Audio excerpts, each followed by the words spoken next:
Everyone, very good afternoon to all of you. आज के video में 17 से लेकर 19 फरवरी तक के इंपॉर्टेंट करंट अफेयर डिस्कस करेंगे। हर एक न्यूज़ इंपॉर्टेंट है, वीडियो को अंतिम तक ध्यान से देखिएगा।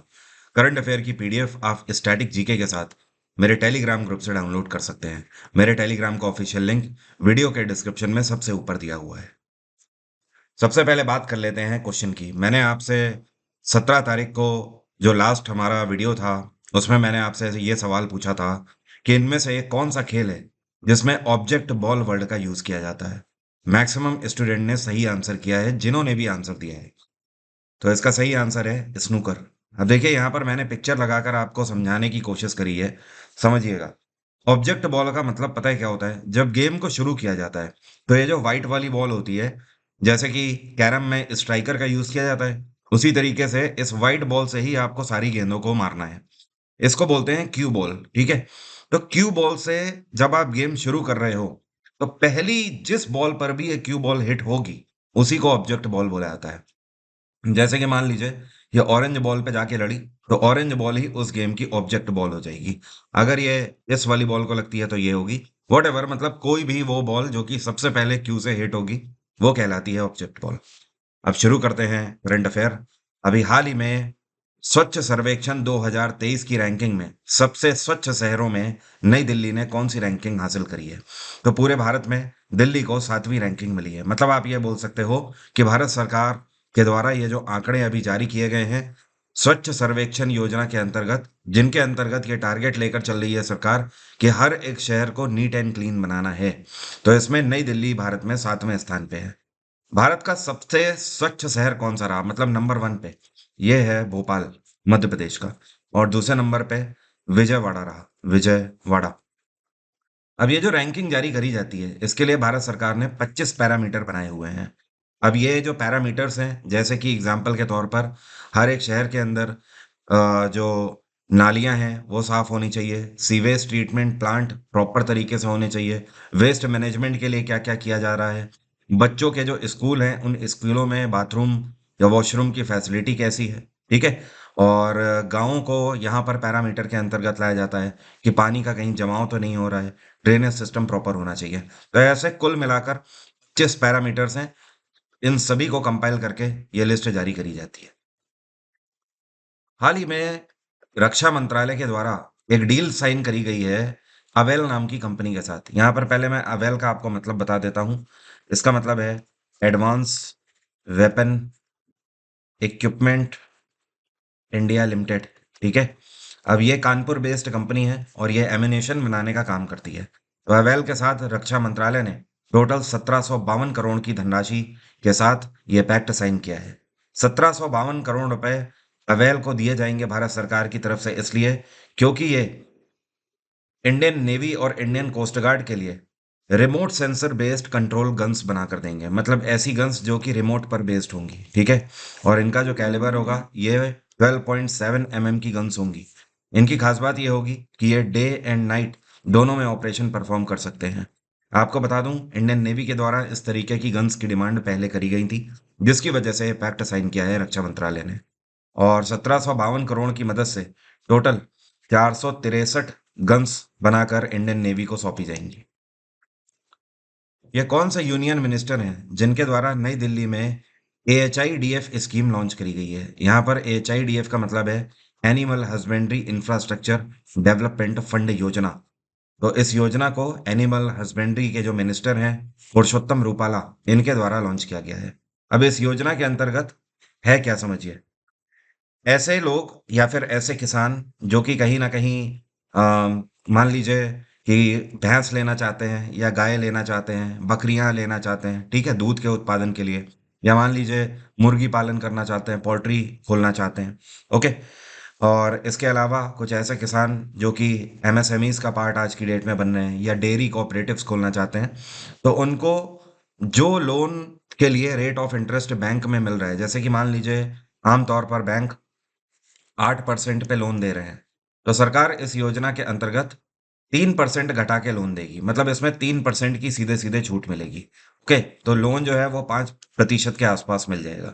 एक और खास बात है कि ये जो 3% की छूट पर ये लोन है, इसके लिए आपको 8 साल का समय दिया जाएगा, जो कि अपने आप में पर्याप्त होता है कि आप 8 साल में इसको चुका सकते हैं। और ये योजना पहली बार लॉन्च नहीं करी गई है, यहाँ पर इसीलिए लिखा गया है पुनर्गठित करी गई है, रीअलाइन करी गई है। पहली बार ये योजना कोविड पैंडेमिक में लॉन्च करी गई थी 3 साल के लिए, तो 2020 से 23 तक इसे लॉन्च किया गया था। अब इसे एक बार फिर से अगले 3 सालों के लिए लॉन्च कर दिया गया है। ये कौन है जिनको एसबीआई कैपिटल मार्केट्स में एमडी और सीईओ के रूप में अपॉइंट किया गया है? तो जो आपको पिक्चर में दिखाई दे रहे हैं, ये हैं वीरेंद्र बंसल। ये होंगे एसबीआई कैपिटल मार्केट के नए एमडी और सीईओ। इन्होंने जिनको सक्सीड किया है, इनका नाम है रजय कुमार सिन्हा। क्या नाम है? रजय कुमार सिन्हा, जिनकी ये जगह ले रहे हैं। और अगर बात करी जाए बंसल साहब की, तो इससे पहले ये एसबीआई के यूएस में ऑपरेशन हेड रह चुके हैं। अमेरिका के अंदर न्यूयॉर्क विंग, शिकागो विंग और लॉस एंजल्स एंड साउ पाउलो, इन सभी विंग्स को इन्होंने एक टाइम पर संभाला हुआ है। तो अच्छा खासा एक्सपीरियंस है इन्हें बैंकिंग सेक्टर का। और जो रजय कुमार सिन्हा है, अब इनका ट्रांसफर हो गया है एडई में। अब ये एडई में होल टाइम मेंबर के रूप में अपॉइंट किए गए हैं। ये कौन है जिनको एक्सिस बैंक के नए एडिशनल डायरेक्टर के रूप में अपॉइंट किया गया है? तो ये जो आपको दिखाई पड़ रहे हैं, इनका नाम है प्रणाम वाही। क्या नाम है? प्रणाम वाही। और वाही साहब को 40 साल का रिच एक्सपीरियंस है बैंकिंग सेक्टर में। ये केवल भारत में ही नहीं, दूसरे देशों में भी बैंकिंग का कार्यभार संभाल चुके हैं। जैसे कि ये सिंगापुर में बैंकिंग के लिए सर्व कर चुके हैं, वहाँ के बैंकों में। इंडोनेशिया में भी, यूएस में भी ये सर्व कर चुके हैं, और गल्फ कंट्रीज में भी सर्व कर चुके हैं, और भारत में तो कर ही चुके हैं ऑब्वियस है। तो अब एक्सिस बैंक ने इनको एडिशनल डायरेक्टर के रूप में अपॉइंट किया है। एक्सिस बैंक की स्थापना 1993 में करी गई थी। इसका हेडक्वार्टर है मुंबई। और एक्सिस बैंक के सीईओ हैं अमिताभ चौधरी। क्या नाम है इनका? अमिताभ चौधरी। और ध्यान रखिएगा, एक्सिस बैंक का जो मोबाइल एप्लीकेशन है, इसको पिछले साल बेस्ट मोबाइल एप्लीकेशन का अवार्ड दिया गया था। इनमें से ये कौन से दो संस्थान हैं जिन्होंने credit lines on UPI feature के लिए साथ में हाथ मिलाया है? तो एनपीसीआई, जिसको बोलते हैं national payment corporation of India, इन्होंने पेयू के साथ पैक्ट साइन किया है। अब देखिए इसका मतलब क्या है। इसका मतलब ये है कि पेयू जो है ये एक पेमेंट एग्रीगेटर है। जैसे कि पेटीएम हो गया, गूगल पे हो गया, भारत पे हो गया, वैसे ही पेयू भी है। तो अब आप पेयू के एप्लीकेशन में लोन फैसिलिटी भी अवेल कर पाएंगे। आपका जैसा सिविल स्कोर होगा, उस आधार पर आपको क्रेडिट लाइन ये प्रोवाइड करेंगे। ये है इसकी खास बात। तो आप छोटे मोटे पेमेंट तो कर ही सकते हैं, और साथ में क्रेडिट लाइन भी अब इनसे ले पाएंगे। इसका फायदा आने वाले समय में 380 मिलियन लोगों को मिलने वाला है। National payment corporation of India एक ऐसा संस्थान है जिसके अंतर्गत बनाए गए जो मानक हैं, उन्हीं मानकों को फॉलो करना होता है भारत के अंदर सभी पेमेंट एग्रीगेटर्स को, जो कि आज की डेट में काम कर रहे हैं। एनपीसीआई की स्थापना 2008 में करी गई थी। इसका हेडक्वार्टर है मुंबई, और एनपीसीआई के चेयरपर्सन है दिलीप असबे। क्या नाम है? दिलीप असबे। और पेयू जो है, इसकी स्थापना 2002 में करी गई थी। ये कौन सा बैंक है जिसको आईबीए बैंकिंग टेक्नोलॉजी अवार्ड 2024 से सम्मानित किया गया है? यहाँ पर आईबीए का मतलब क्या है? तो देखिए, इसको बोलते हैं इंडियन बैंक्स एसोसिएशन। तो एक तरीके से आप बोल सकते हो इंडियन बैंक्स एसोसिएशन की तरफ से टेक्नोलॉजी अवार्ड 2024 से सम्मानित किया गया है सिटी यूनियन बैंक को। और इन्होंने जिस तरीके से कस्टमर तक अपनी सर्विसेज पहुंचाने के लिए टेक्नोलॉजी का बेहतर उपयोग किया है, इस वजह से इनको सम्मानित किया गया है। इस बार जो आईबीए बैंकिंग पुरस्कार दिए गए हैं, ये इनका 19वां संस्करण था। और सिटी यूनियन बैंक जो है, इसकी स्थापना 1904 में करी गई थी। काफी पुराना बैंक है ये। और इसका हेडक्वार्टर है तमिलनाडु में, एक शहर है, इसको बोलते हैं कुंबाकोनम। क्या बोलते हैं? कुंबाकोनम। यही इसका हेडक्वार्टर है। और इसके जो सीईओ है, ये है एन कामाकोदी। एन कामाकोदी। ये कौन सा देश है जो कि अभी हाल ही में एक देश को पछाड़कर तीसरे नंबर की सबसे बड़ी अर्थव्यवस्था बन गया है? वैसे आपको बता दूं, यहाँ पर पूछा यह जा रहा है कि ये कौन सा देश है जिसने अपना स्थान खो दिया है। खैर, मैं आपको बता दूं, स्थान खोने वाला देश है जापान, और स्थान पाने वाला देश है जर्मनी। जर्मनी ने जापान को पछाड़ के तीसरे नंबर की सबसे बड़ी अर्थव्यवस्था के रूप में अपने आप को डिक्लेयर कर दिया है। अभी तक जापान पूरे दुनिया में तीसरे नंबर की सबसे बड़ी अर्थव्यवस्था थी।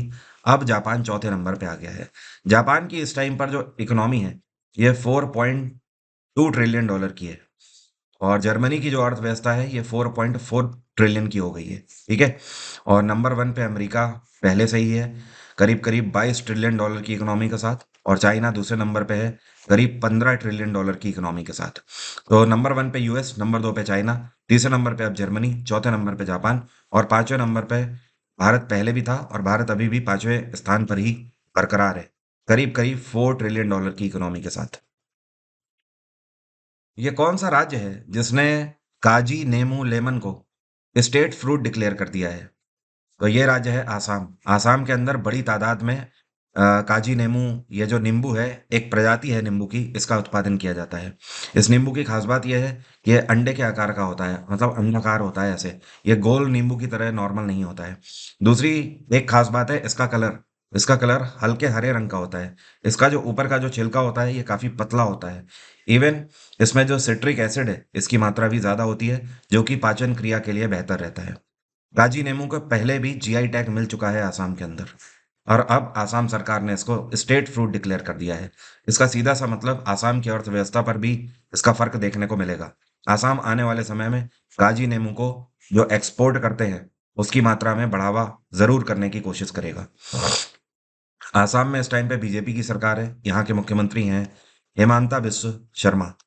और आसाम में गवर्नर कौन है? ये हैं गुलाब चंद्र कटारिया। गुलाब चंद्र कटारिया। प्रधानमंत्री नरेंद्र मोदी के द्वारा ये कौन सा देश है जिसमें पहले हिंदू मंदिर की स्थापना कर दी गई है? तो पीएम नरेंद्र मोदी ने हाल ही में यूनाइटेड अरब अमीरात के अंदर, इसकी जो कैपिटल है अबू धाबी, वहां पर एक हिंदू मंदिर की स्थापना करी है। ये जो हिंदू मंदिर है इसको इन शॉर्ट बीएपीएस आप बोल सकते हो, बीएपीएस टेम्पल। ठीक है, अब यहाँ पर बीएपीएस का मतलब क्या है? इसको बोलते हैं बोचासन वासी श्री अक्षर पुरुषोत्तम स्वामी नारायण संस्थान। तो ये एक ट्रस्ट है, इसी ट्रस्ट के द्वारा बनाया गया है इस मंदिर को अबू धाबी के अंदर। इस मंदिर को बनाने में 700 करोड़ की धनराशि लगी है। इसके अलावा ये जो मंदिर का परिसर स्थल है ये 27 एकड़ में फैला हुआ है। और अयोध्या में जैसे राम मंदिर बनाया गया है ना, नागर स्टाइल में या नागर शैली में आप बोल सकते हो, उसी तरीके से नागर शैली में ही इसको बनाया गया है। इस मंदिर की एक और खास बात है, इसमें किसी भी मेटल का यूज नहीं किया गया है। और इसमें 55% सीमेंट एंड कंक्रीट मिक्स का यूज किया गया है। अपार्ट फ्रॉम दिस, इस मंदिर के अंदर करीब करीब 18 लाख ईंटें लगाई गई हैं। और अगर ऑन एन एवरेज बात करी जाए तो लोगों ने जो यहाँ पर काम किया है वो 7 लाख घंटे काम किया है, तब जाकर ये मंदिर बना है। और इस टाइम पर यूएई की बात करें तो यहाँ पे सरकार किसकी है? तो यहाँ के प्रधानमंत्री हैं मोहम्मद बिन जायद अल नहान। कौन है? मोहम्मद बिन जायद अल नहान। और यहाँ के राष्ट्रपति हैं अ, राशिद अल मकतूम। ये कौन से राज्य के मुख्यमंत्री हैं जिनके द्वारा एक नई योजना शुरू करी गई है जिसका नाम है वन मित्र? वन मित्र योजना खट्टर सरकार के द्वारा शुरू करी गई है। अब इस योजना का मतलब क्या है समझिएगा, ये योजना काफी इंटरेस्टिंग लगी मुझे। देखिए, वन मित्र योजना के अंदर खट्टर सरकार ये कहती है कि हरियाणा के अंदर की वो जमीनें जो कि बंजर है उनको ग्रीन बनाने का काम किया जाएगा, मतलब पौधे रोपण वहां पर किए जाएंगे, फॉरेस्ट बनाने का काम किया जाएगा। अब इसके लिए टोटल अगर बात करी जाए, ठीक है, तो हरियाणा सरकार का कहना है ऐसे लोग एलिजिबल होंगे जिनकी जो आय है वो साल में 1.80 लाख से कम है। मतलब कहने का ये है 1,80,000 से कम कमाने वाले जो लोग हैं वो लोग इस योजना के अंतर्गत अपने आप को रजिस्टर कर सकते हैं, और उन्हीं को ये काम दिया जाएगा। मतलब कहने का कि सरकार यहाँ पर एक तीर से दो निशाने लगा रही है। सीधी बात, यहाँ पर निशाने का मतलब गलत वे में मत लीजिएगा। दो निशाने का मतलब यह है कि इस योजना से पूरे हरियाणा के अंदर हरा भरा हो जाएगी, बंजर जमीन खत्म कर दी जाएगी। और दूसरी चीज यह है कि इस योजना से लोगों को रोजगार भी मिलेगा। इस वजह से ये इंटरेस्टिंग है योजना। और हरियाणा में गवर्नर कौन है? ये हैं बंडारू दत्तात्रेय। हाल ही में अमेरिका और भारत के बीच में स्ट्रैटेजिक पार्टनरशिप फोरम बोर्ड को किसने ज्वाइन किया है? तो जो आपको पिक्चर में दिखाई दे रहे हैं ये आईबीएम कंपनी के सीईओ हैं अरविंद कृष्णा, और ये भारतीय मूल के हैं। तो इन्होंने US India strategic partnership forum को हाल ही में ज्वाइन कर लिया है। इसके अलावा कृष्णा जी जो हैं ये न्यूयॉर्क फेडरल रिजर्व बैंक के one of the board members में से भी हैं। और इसका फायदा सीधे सीधे ये भी देखने को मिल सकता है कि आईबीएम जो है वो आने वाले समय में भारत के अंदर अपनी यूनिट भी लॉन्च कर सकती है। अगर ऐसा हुआ तो भारत के अंदर जो कंप्यूटर हार्डवेयर्स हैं उनकी जो लागत है उसमें भी कमी आ सकती है। ये कौन सा शहर है जहां पर digital India future skills summit 2024 का उद्घाटन किया गया है? तो इस बार इसका उद्घाटन गुवाहाटी में किया गया। और ये जो समिट है इसमें इलेक्ट्रॉनिक्स एंड इंफॉर्मेशन टेक्नोलॉजी मंत्रालय और साथ में national institute of electronics and IT भी हिस्सा ले रहा है। तो इसका जो मेन पर्पस है वो ये है कि भारत भर के ऐसे एक्सपर्ट्स जो कि कहीं ना कहीं टेक्नोलॉजी के क्षेत्र में, एआई के क्षेत्र में आगे हैं, ऐसे एंटरप्रेन्योर्स जो कि इस क्षेत्र में काम करना चाहते हैं उनको आगे लाया जाए, और ऐसे एडुकेटर्स। तो इस समिट के अंदर एडुकेटर्स भी हिस्सा ले रहे हैं, इंडस्ट्री एक्सपर्ट भी हिस्सा ले रहे हैं, टेक्नोलॉजी एंथुसियास्ट भी हिस्सा ले रहे हैं, और जो बेहतरीन पॉलिसी मेकर्स हैं वो भी हिस्सा ले रहे हैं। मेन इसका फायदा देखने को मिलेगा आने वाले समय में मेक इन इंडिया प्रोजेक्ट के अंतर्गत भारत में ही टेक्नोलॉजी को डेवलप करना। भारत ने कौन से देश के साथ यूपीआई एंड एनपीआई के क्षेत्र में एक पैक्ट साइन किया है? दरअसल इसका मेन उद्देश्य है यूपीआई के जो ट्रांजैक्शन है उनको गति देना और तेजी से ट्रांसफर ये हो पाए। तो भारत ने नेपाल के साथ ये पैक्ट साइन किया है। मैं आपको बता दूं, पिछले साल ही भारत सरकार नेपाल के अंदर यूपीआई प्लेटफॉर्म लॉन्च कर चुकी है। मतलब नेपाल के अंदर जो भी ट्रांजैक्शन हो रहे हैं, लोग जो एप्लीकेशन से कर पा रहे हैं, वो एनपीसीआई की वजह से हो पा रहे हैं, national payment corporation of India की तरफ से। तो अब यहाँ पर एनपीआई भी आ गया है। एनपीआई का मतलब है नेशनल पेमेंट इंटरफेस। तो अब ऐसा बेहतर इंटरफेस बनाया जाएगा कि कम से कम समय में पैसा पहुंच जाए। अभी कई बार ऐसा होता था कि पैसा नहीं पहुंचता था, बीच में लटक जाता था, लेकिन अब ऐसी चीजों को रिमूव करने का काम किया जाएगा। और नेपाल में इस टाइम पे प्रधानमंत्री हैं रामचंद्र पौडेल। कौन है? Ramchandra Paudel. By the way, ये पैक्ट आरबीआई और नेपाल राष्ट्र बैंक के बीच में साइन हुआ है। आपको पता है नेपाल राष्ट्र बैंक जो है इसकी स्थापना कब करी गई थी? इसकी स्थापना 1956 में करी गई थी। हेडक्वार्टर है इसका काठमांडू। भारत में पहली बार हेलीकॉप्टर आपातकालीन चिकित्सा सेवा की शुरुआत कौन से राज्य से शुरू करी जाएगी? तो ये राज्य है उत्तराखंड में पुष्कर सिंह धामी की सरकार। उत्तराखंड सरकार का कहना है कि उत्तराखंड में जो एम्स है, ठीक है, एम्स कहाँ पर स्थित है? ऋषिकेश में। तो वहां से फैसिलिटी शुरू करी जाएगी। और जैसे कि मान लीजिए एम्स है, तो एम्स के चारों तरफ 150 किलोमीटर की रेडियस तक यह सर्विस दी जाएगी। तो अगर कोई इमरजेंसी है तो सीधे हेलीकॉप्टर से जाके उस व्यक्ति को हॉस्पिटल तक लाया जाएगा। ये इसकी खास बात होगी। और उत्तराखंड में गवर्नर कौन है? ये हैं गुरमीत सिंह। केरल में पिनाराय विजयन की सरकार है। उत्तर प्रदेश में योगी आदित्यनाथ की सरकार है। और उड़ीसा में नवीन पटनायक की सरकार है।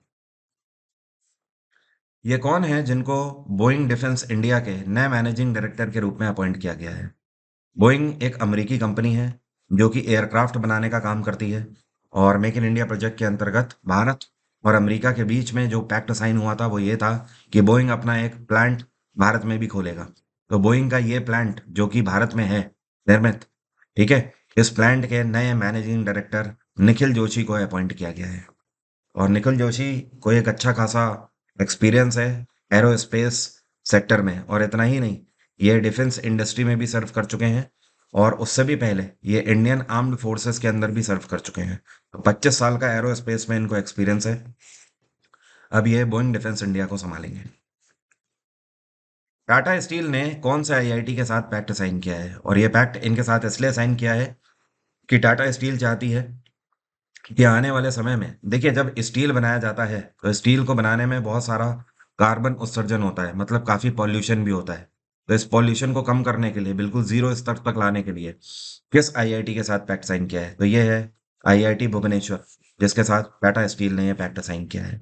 एक तरीके से आप बोल सकते हो आईआईटी भुवनेश्वर के जो स्कॉलर्स हैं वो टाटा स्टील की मदद करेंगे कि कार्बन उत्सर्जन को स्टील बनाते टाइम कैसे और कम से कम किया जा सके। टाटा स्टील की स्थापना 1907 में करी गई थी। इसको टिस्को भी बोलते हैं, ठीक है। और 2 साल पहले सीजीएल में क्वेश्चन पूछा गया था कि टिस्को की स्थापना कब हुई थी? 1907 में। इसका हेडक्वार्टर है मुंबई। और इसकी स्थापना जमशेद जी टाटा के द्वारा करी गई थी। इस टाइम पर टाटा स्टील के जो सीईओ हैं ये कौन है? तो ये हैं टीवी नरेंद्रन। कौन है? टीवी नरेंद्रन। चेस ओलंपियाड का 45वां संस्करण का आयोजन कौन से देश में किया जाएगा? तो इस बार जो चेस ओलंपियाड होने जा रहे हैं इस साल। इनका आयोजन किया जाएगा कहाँ पर? हंगरी में। ठीक है। और हंगरी की कैपिटल क्या है? बुडापेस्ट। बुडापेस्ट। तो बुडापेस्ट में भारत की तरफ से विश्वनाथन आनंद, जो कि पहले ग्रैंड मास्टर हैं, और इसके अलावा जो स्पोर्ट्स मिनिस्टर हैं अनुराग सिंह ठाकुर, इन दोनों के द्वारा हिस्सा लिया गया। और अनुराग सिंह ठाकुर ने यहाँ पर टॉर्च रिले का भी काम किया। टॉर्च रिले का मतलब ये है, देखिए, पहले ऐसा नहीं होता था चेस ओलंपियाड में, लेकिन इसकी शुरुआत भारत ने ही 2022 में करी थी, जब भारत इसकी अध्यक्षता कर रहा था 2022 में। ठीक है। तो पहली बार ऐसा भारत ने यह सुझाव रखा कि हर साल टॉर्च रिले करी जाए। इसका मतलब यह है कि जो देश मेजबानी करेगा और जो देश मेजबानी छोड़ रहा है, तो मेजबानी छोड़ने वाला देश मेजबानी करने वाले देश को टॉर्च अपनी तरफ से देगा। अब जैसे मान लीजिए ऑस्ट्रेलिया ने मेजबानी करी, इस बार भारत कर रहा है, तो ऑस्ट्रेलिया की तरफ से टॉर्च भारत को दी जाएगी। अब अगले साल क्या होगा, मान लीजिए हंगरी में हो रहा है ये। ठीक है। तो इंडिया के द्वारा हंगरी को ये टॉर्च दी जाएगी। तो यहाँ पर अनुराग सिंह ठाकुर ने बुडापेस्ट के जो स्पोर्ट्स मिनिस्टर हैं उनको ये मिसाल दी, क्योंकि जाहिर सी बात है अब भारत मेजबानी छोड़ रहा है और इस बार इसका आयोजन हंगरी के अंदर बुडापेस्ट में। क्या आप बता सकते हो इलेक्ट्रल बॉन्ड्स जो है इनको कौन से वर्ष में इंट्रोड्यूस किया गया था? तो इनको इंट्रोड्यूस किया गया था साल 2017 में। देखिए 2017 से पहले क्या होता था, मान लीजिए चुनाव में आप किसी भी पॉलिटिकल पार्टी को फंडिंग करना चाहते हो। एग्जाम्पल के तौर पर मान लेते हैं आप कांग्रेस को फंडिंग करना चाहते हो। आप चाहते हो कि आप 1,000 रुपए कांग्रेस को दो। ठीक है। ये पैसे लोग इसलिए देते हैं अपनी अपनी पार्टीज को कि भाई पार्टीज का अपना खर्चा होता है इलेक्शंस को लड़ने के लिए। ठीक है। तो 2017 से पहले ये होता था कि मान लो आपने 1,000 रुपए कांग्रेस को दिए चुनाव लड़ने के लिए, तो कांग्रेस इसकी खबर इलेक्शन कमीशन को देता था। ठीक है। या फिर कोई भी पॉलिटिकल पार्टी, मान लीजिए आपने बीजेपी को पैसा दिया, तो बीजेपी को भी इलेक्शन कमीशन को बताना होगा, और सुप्रीम कोर्ट अगर जवाब मांगेगा तो उनको भी बताना होगा कि हाँ भाई इतना पैसा आपको किसने दिया है। लेकिन 2017 के अंदर सरकार इलेक्ट्रल बॉन्ड्स का प्रावधान लाई। अब समझिएगा, इलेक्ट्रल बॉन्ड्स का मतलब यह है कि आप पार्टी को सीधे पैसा नहीं दे सकते। इसमें सरकार एक बैंक को बीच में लेकर आई, और ये बैंक है स्टेट बैंक ऑफ इंडिया। अब ये मान लीजिए बीजेपी है, और ये मान लीजिए आम आदमी पार्टी है, और ये कांग्रेस है। ठीक है। इधर पार्टियां हैं, बीच में एक बैंक है एसबीआई। सरकार का कहना है कि जो लोग भी पार्टी को फंडिंग करना चाहते हैं, ठीक है, वो स्टेट बैंक ऑफ इंडिया से इलेक्ट्रल बॉन्ड्स परचेज कर लें। और यहां पर इन्होंने एसबीआई को क्या बोला कि आप जो भी पैसा है वो आप पार्ट उन उनसे पर्टिकुलर व्यक्ति से लोगे और आप हमें दोगे। लेकिन ये जो पैसा अभी तक डायरेक्टली आता था, अब ये किसी के माध्यम से आएगा। मान लीजिए अब आज आपको फंडिंग करनी है, तो पहले आप तो डायरेक्ट दे देते थे, लेकिन अब आज आपको फंडिंग अगर करनी है, 1,000 रुपए ये पहले आप एसबीआई को दोगे, और एसबीआई इसके एवज में इलेक्ट्रल बॉन्ड्स आपको इशू करेंगे। ठीक है। उन बॉन्ड्स का मतलब ये है, इसके अंदर एक प्रावधान है कि ये पूरे तरीके से गुप्त होगा। किसी को भी पता ये नहीं लगेगा कि किसने किसको कितना पैसा दिया हुआ है। ठीक है। तो हाल ही में न्यूज़ में इस वजह से था कि सुप्रीम कोर्ट ने इसे अनकॉन्स्टिट्यूशनल ठहरा दिया है। उसका एक कारण है, मैं आपको बता दूं।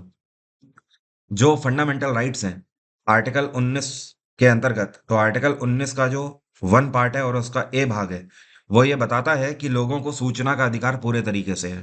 तो यहाँ पर जो इलेक्ट्रल बॉन्ड्स का प्रावधान है, इसके अंतर्गत ये इंफॉर्मेशन छुपा दी गई है कि आप ये जान नहीं सकते, आम आदमी ये जान नहीं सकता कि किस पार्टी को फंडिंग कहाँ से हो रही है।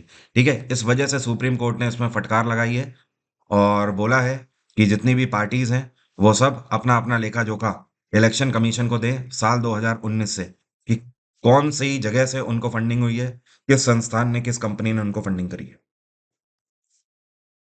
ये कौन सा बैंक है जिसको best technology bank of the year का अवार्ड दिया गया है? तो इस बार ये अवार्ड दिया गया है किसको? साउथ इंडियन बैंक को। जिस तरीके से इन्होंने पिछले एक साल में अपने कस्टमर्स तक टेक्नोलॉजी के माध्यम से बेहतरीन सर्विसेज प्रोवाइड करी हैं, इस वजह से इनको सम्मानित किया गया है। और साउथ इंडियन बैंक जो है ये काफ़ी पुराना बैंक है। कोई बता सकता है इसकी स्थापना कब करी गई थी? और फिलहाल ये जो अवार्ड इनको दिया गया है, ये IBA annual banking technology conference में ही दिया गया है। ये जो आपको पिक्चर में दिखाई दे रही हैं, ये एक खिलाड़ी हैं, हैमर थ्रोअर हैं। ठीक है। हथौड़ा फेंक जो प्रतियोगिता होती है, ये जो गोला फेंक प्रतियोगिता होती है, तो उसकी खिलाड़ी हैं, और इनका नाम है रचना कुमारी। तो अभी डोप टेस्ट हुआ, और एक नहीं मल्टीपल डोप टेस्ट में ये पॉजिटिव पाई गई हैं, जिसकी वजह से इन पर पेनाल्टी लगी है कितने सालों की। तो अगले 12 सालों के लिए इन पर प्रतिबंध लगा दिया गया है international federation athletics integrity unit के द्वारा।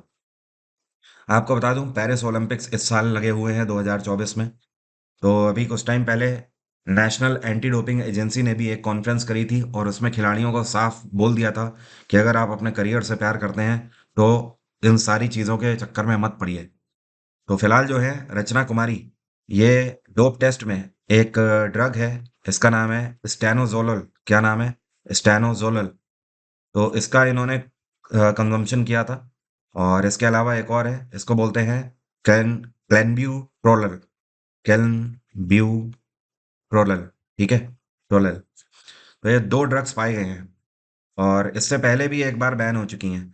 पहली बार ये 2015 से लेकर 19 तक 4 सालों के लिए बैन हुई थी डोप टेस्ट में। और उसके बाद काफी लंबे अरसे तक फिर इन्होंने कुछ मेडल्स भी जीते हैं। और अब इस बार ये सीधे सीधे 12 सालों के लिए निलंबित हो गई हैं। हाल ही में ये कौन सा देश है जहां पर सबसे बड़ा एकल दिन चयन कंडक्ट किया गया? मतलब कहने का कि एक ही दिन में सबसे बड़े चुनाव कंडक्ट करा दिए गए हैं। तो ये है इंडोनेशिया। और इंडोनेशिया के प्रेसिडेंट हैं जोको विडोडो। अभी तक थे, लेकिन इस बार के मतदान का रिजल्ट आ गया है और अब नए जो प्रेसिडेंट होंगे ये हैं प्राबोवो सुबियांतो। Prabowo Subianto. अब से नए प्रेसिडेंट ये होंगे। और इंडोनेशिया की कैपिटल है जकार्ता। आपको बता दूं, इंडोनेशिया के अंदर इस टाइम पर दुनिया के तीसरे सबसे बड़े डेमोक्रेसी पॉपुलेशन है, या मतलब आप ये बोल सकते हो कि इंडोनेशिया दुनिया का तीसरा ऐसा देश है सबसे बड़े लेवल पर जहां पर सबसे ज्यादा लोग वोट करते हैं। इस बार 205 मिलियन लोगों ने यहां पर वोट किए हैं। यूएस की कैपिटल है वॉशिंगटन, ब्राजील की कैपिटल ब्राजीलिया, ऑस्ट्रेलिया की कैपिटल कैनबरा। आप सभी मुझे इंस्टाग्राम पर भी फॉलो कर सकते हैं, मेरी इंस्टा की आईडी ऊपर लिखी हुई है। ये कौन सी सरकार का विभाग है या कौन सा गवर्नमेंट डिपार्टमेंट है जिनके द्वारा संगम डिजिटल ट्विन नाम का प्रोजेक्ट लॉन्च किया गया है? तो इसको डिपार्टमेंट ऑफ टेलीकम्युनिकेशन के द्वारा लॉन्च किया गया है। अब संगम डिजिटल ट्विन प्रोजेक्ट का मतलब क्या है इसका समझ लीजिए। इसको संगम नाम इसलिए दिया गया है कि कई चीजें एक साथ इसमें मर्ज करी जाएंगी। पहली चीज तो 5G और 6G टेक्नोलॉजी जो है, प्लस आर्टिफिशियल इंटेलिजेंस, अब इनको जोड़ा जाएगा। एंड साथ में आईओटी भी यहाँ पर शामिल किया जाएगा, मतलब इंटरनेट ऑफ थिंग्स। ठीक है। तो आने वाले समय में जो 5G और 6G टेक्नोलॉजी पर आप फोन पे बात करेंगे उसमें भी आप एआई का यूज कर पाएंगे।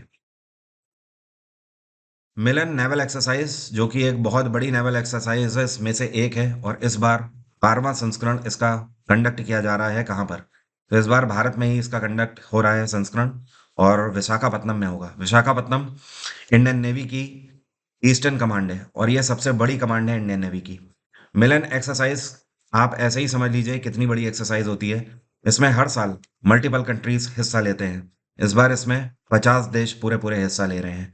ये एक्सरसाइज आज ही से शुरू हो गई है 19 फरवरी से, और ये चलेगी कब तक? 27 फरवरी तक। 19 से लेकर 23 तक शोकेसिंग होगी, एक दूसरे से मिलना जुलना होगा, एक्सपर्टीज पर बातें होंगी, ये सारी चीजें होंगी। मतलब डिस्कशंस होंगे 19 से 23 तक। और इसके बाद 24 से लेकर 27 तक 4 दिन तक, पहले 2 दिनों में हार्बर पर बेस्ड एक्सरसाइज होगी, मतलब पोर्ट पर बेस्ड ड्रिल वगैरह होगी। और अगले जो आखिरी 2 दिन होंगे इनमें सी बेसिस पर होगी, मतलब समुद्र के अंदर तक जाके होगी एक्सरसाइज। तो ये जो एक्सरसाइज है ये हर साल कंडक्ट करी जाती है और एग्जाम में पूछी भी जाती है, इसलिए आप जरूर ध्यान रखना। मिलन विशाखापत्तनम में इस बार हो रही है। पेटीएम के द्वारा अपना नोडल अकाउंट जो है इसको कौन से बैंक में शिफ्ट कर लिया गया है? मैंने आपको पहले भी खबर दी थी कि जो आरबीआई है, रिजर्व बैंक ऑफ इंडिया के द्वारा पेटीएम पेमेंट बैंक जो है, इनके द्वारा आरबीआई का नॉर्म्स का वायलेशन करने के लिए आरबीआई ने इनको बैन कर दिया था। ठीक है।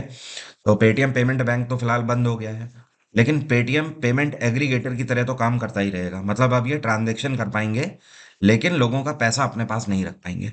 लेकिन फिर भी आपको बता दूं, बैंक के पास या जो पेमेंट एग्रीगेटर है उनके पास अपना नोडल अकाउंट होता है। नोडल अकाउंट का मतलब ये है कि कस्टमर्स का पैसा वो अपने इस अकाउंट में रखते हैं, और साथ में इतना ही नहीं, जो वो स्कीम्स चला रहे हैं उस स्कीम के लिए भी कुछ पैसा उनके पास होना चाहिए। तो सारा पैसा, मतलब एक तरीके से आप बोल सकते हो, व्यापार को चलाने के लिए वो जो भी पैसा जिस अकाउंट में रखते हैं उसको बोला जाता है नोडल अकाउंट। ठीक है, ये बैंक का एक तरीके से पेरेंट अकाउंट होता है।